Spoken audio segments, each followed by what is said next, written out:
When the camera light blinks red and the microphones catch the rustle of papers on the House floor, a confrontation over Rule Roman 21 doesn't look like fireworks at first. It looks like footnotes, clauses, and the quiet gravity of procedure.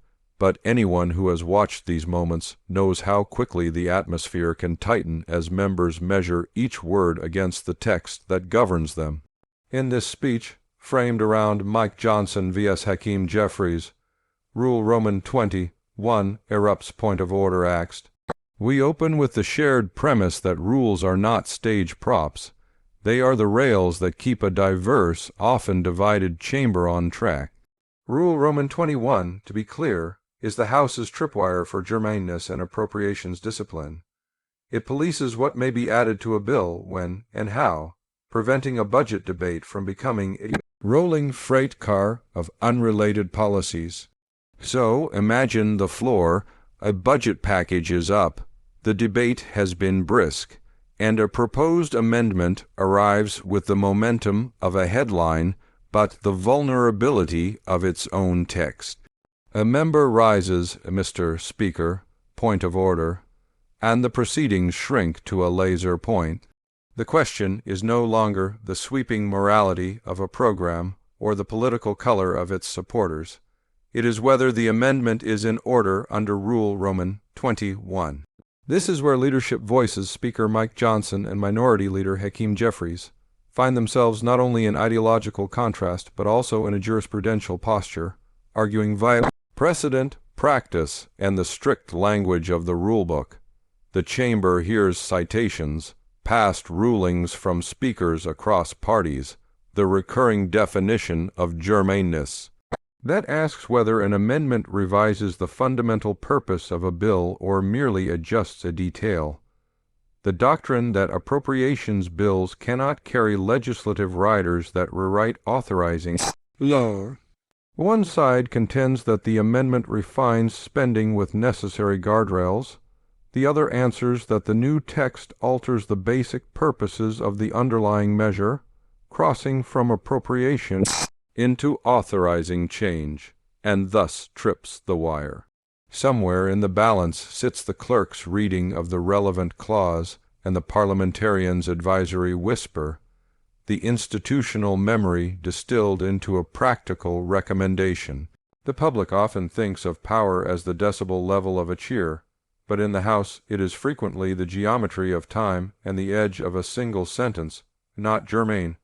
Hakeem Jeffries, speaking for the minority, emphasizes that the rule's integrity is not protection for any party, but protection for the public's ability to understand what the House is actually doing. A budget bill should be a budget bill, not a Trojan horse. Mike Johnson, in the role of Speaker, must shepherd order, not just outcomes. If precedent says the amendment is out of order, the authority of the chair is to apply that neutral law even when politics press inward, the floor tightens, the gavel hovers. The institutional legitimacy of the ruling will be measured against the receipts, the clause of Rule Roman 21 as written, the line of cases, the old rulings catalogued in House practice, that keep today's process moored to yesterday's. And beyond the chamber, citizens watching deserve to see that this is not about silencing a viewpoint, but about routing that viewpoint to the proper channel. Markup in the authorizing committee, a standalone bill, a rule that clears the content through the Rules Committee. The Speaker's ruling, once announced, carries not just the force of tradition, but the implicit promise that the same decision would be reached regardless of whose amendment it is. That promise is the heartbeat of procedural fairness. If the amendment is axed, it is not because the House cannot debate the idea. It is because the House will not debate it here, under this vehicle, contrary to Rule Roman 21. For reformers, the lesson is tactical. If you want change to stick, design the path that the rules recognize. For skeptics, the lesson is civic. Precision is not obstruction, it is responsibility. And for the country, the moment is a reminder that a constitutional legislature is not a viral clip factory. It is a system of friction designed to produce decisions that survive the next sunrise. This is why points of order matter. This is why Rule Roman 21 matters. And this is why a gavel drop, properly grounded, can feel less like an eruption and more like a stabilizing exhale from an institution that knows its own weight. Now, let us turn to the rhetoric around this clash, the eruption, in the title, and refine what erupted, not personal animus, but the latent tension between speed and scrutiny. In a 24/7 news cycle, speed is seductive. In a constitutional chamber, scrutiny is mandatory. Hakeem Jeffries, articulating the minority's view, can credibly argue that the House's legitimacy rests on whether citizens can trace a straight line from bill title to bill content, from debate topic to adopted text. Germaneness is the thread that makes the legislative fabric coherent. Mike Johnson, as Speaker, can credibly argue that neutral enforcement of Rule Roman 21 is the surest way to prevent process from becoming partisan improvisation. Each leader, therefore, is performing a civic function, the minority reminding the chamber that process and transparency are the public's due, the Speaker reminding members that chaos is not. Governing philosophy, the point of order axed, is not a silencing of debate, but a channeling of it toward committees, toward rules, toward the steps the House has agreed to take before laws are made. If the amendment had truly been germane, if it had adjusted an appropriation without changing underlying law, or if it had clearly stayed within the purpose of the bill, the ruling would likely have gone the other way. That observation matters because it shows that outcomes here are contingent on craft, not clout. For advocates, the implication is practical. Tailor amendments with scrupulous attention to the bill's scope. Prepare a paper trail citing precedents where similar language survived, and be ready to show your receipts on the floor, line citations, previous rulings, committee reports that demonstrate consistency. For skeptics who suspect that rules are merely weapons of the majority, the answer is to watch the record. Has the rule been applied consistently across cycles? Do minority offered amendments that satisfy germaneness get through when properly structured? A healthy institution welcomes those audits. And for those who find procedure alienating, consider the alternative, a legislative bazaar where every bill becomes a vehicle for anything, where voters cannot tell what is being voted on, and where the courts must clean up the rubble after the fact. In this speech, we are not valorizing any one leader. We are valorizing discipline tethered to public comprehension. The most empowering thing a citizen can do during such disputes is to read the rule text, yes, the clause itself, and watch the sequence. Recognition, point of order, citation of the rule, advisory. From the parliamentarian, ruling by the chair, potential appeal, and the vote if an appeal is lodged. That sequence is a public choreography. It makes the people, not just the members, the ultimate audience for the law's making. When the gavel finally falls and the amendment is tabled or withdrawn, note what remains, the idea intact, ready for the proper avenue. Perhaps a standalone authorizing bill, perhaps a future rule from the Rules Committee that declares the content in order for floor consideration. That is not defeat. It is redirection through the map our representatives inherited and repeatedly vote to reaffirm. If we are serious about better law, we must be serious about better craft. Words that fit the vehicle, arguments that fit the rule, coalitions that fit the calendar. The energy of the clash becomes meaningful only when digested into civics. Why Rule Roman 21 exists, how points of order uphold coherence, how leaders Johnson in the chair, Jeffries at the mic translate abstract norms into audible decisions. The eruption, then, is the sound of the system doing exactly what it promises, resisting the temptation to make it up as it goes along, insisting that even in a moment of sharp disagreement, House will be governed by the rules it has written, not by the passions of the hour. to carry this moment from the chamber to the viewer in a way that respects both the institution and the audience's time. We need to translate Rule Roman 20:1 and the point of order asked into a narrative that is energetic yet exact, visual yet verifiable, and above all useful to citizens who will never hold a gavel but will always hold the final say in a republic. Start by grounding the stakes. Rule Roman 21 is not a trivia question for parliamentarians. It is the firewall that keeps appropriations bills from becoming catch-alls for unrelated policy changes, and it enforces germaneness so that a debate on spending does not quietly rewrite substantive law. In practical English, it means you cannot sneak a whole new program into a funding bill unless the House has clearly set the terms for that debate. When a member rises and says, "Mr. Speaker, point of order," the House shifts from political persuasion to procedural adjudication, and the chair, here, Speaker Mike Johnson, must apply a body of precedent that predates the clip and will outlast it.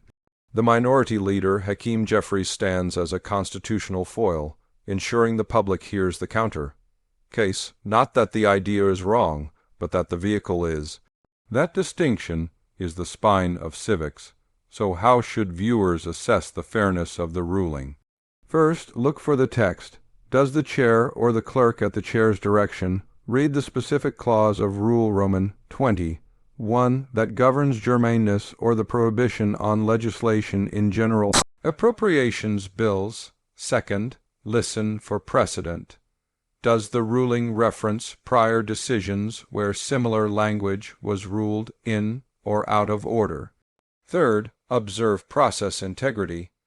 Is there an opportunity to appeal the ruling of the chair? And if so, is the vote conducted according to the published rules? These receipts are not abstractions.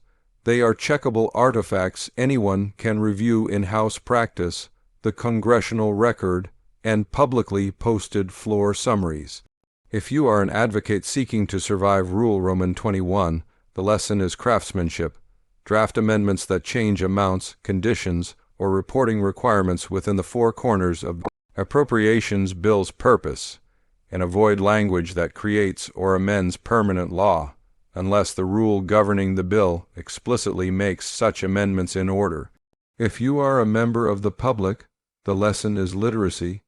You can watch a floor exchange and know, in real time, whether the argument is about policy merits or about the seatbelts that keep policy debates from colliding with each other. And if you are a content editor shaping a segment titled Mike Johnson vs. Hakeem Jeffries, Rule Roman 20:1 ERUPTS point of order asked, the craft translates into beats. Hook the eruption, a point of order, with the Chiron Rule Roman 21, context on-screen graphic, one sentence for germaneness, one sentence for no legislation on appropriations. Clash Jeffries frames transparency and scope. Johnson frames neutral enforcement and precedent. Receipt the rule clause on screen with a highlight bar and citation. Adjudication. The gavel drop. The chair sustains the point of order / the amendment is not in order with a lower, third noting appeal available. If raised, button a plain language explainer. Idea remains alive via authorizing route or future special rule. This is not clickbait. It is civic bait inviting viewers to pull the documents and judge the fairness themselves. Some will ask, isn't this just the majority forcing outcomes through process? The honest answer is, sometimes majorities leverage rules to win. Sometimes minorities leverage rules to slow or refine.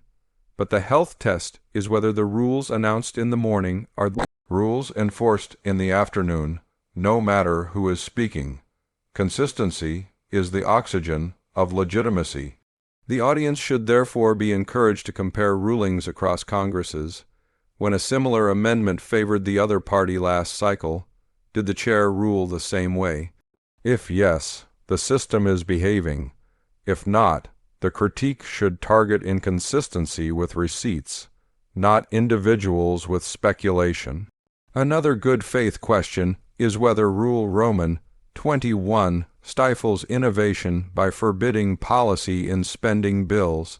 The civics answer is that the House can always write a special rule, through the Rules Committee, that makes in order specific amendments otherwise barred. That is a transparent choice the Chamber can defend. In other words, Rule Roman 21 does not silence policy. It demands a clear lane marker so the public knows what game is being played. And what of appeals? They are the constitutional safety valve. Any member can appeal the ruling of the chair, and the House can vote to sustain or overturn. The existence of that vote and the recorded tally is itself a receipt for viewers to evaluate. If the majority overturns precedent to admit a favored amendment, the record will show it. If the majority sustains the chair in line with precedent, the record will show that too. Our job in a receipts first package is to put that record on screen, free of adjectives that crowd out facts. Finally, a word about rhetoric, because words can mislead if they outrun the evidence. ERUPTS. In the title refers to the pivot from debate to procedure, from applause lines to rule text, not to personal invective or choreographed outrage. The most powerful moment in such a clip is rarely a raised voice. It is the stillness when the chair reads the clause and the chamber pauses. That pause tells the truth about Congress. In the end, the words that matter are not ours, but those codified in the rulebook the members adopted. The speech you just heard and the video we propose honor that truth. They push viewers past team jerseys and into the muscle memory of a legislature that chooses to bind itself because government without self-restraint dissolves into noise. If you remember nothing else, keep this frame. The minority's role is to insist the map be followed. The speaker's role is to hold the wheels straight. And Rule Roman 21 is the white line that stops the car from drifting into a ditch of unintended law. Good faith people can disagree on policy.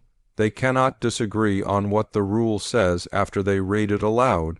That is why we end, not with victory laps, but with a call to diligence. Draft better, cite deeper, appeal fairly, and let the receipts, text, precedent, votes do the talking. In that discipline lies the difference between a viral clip and a public service.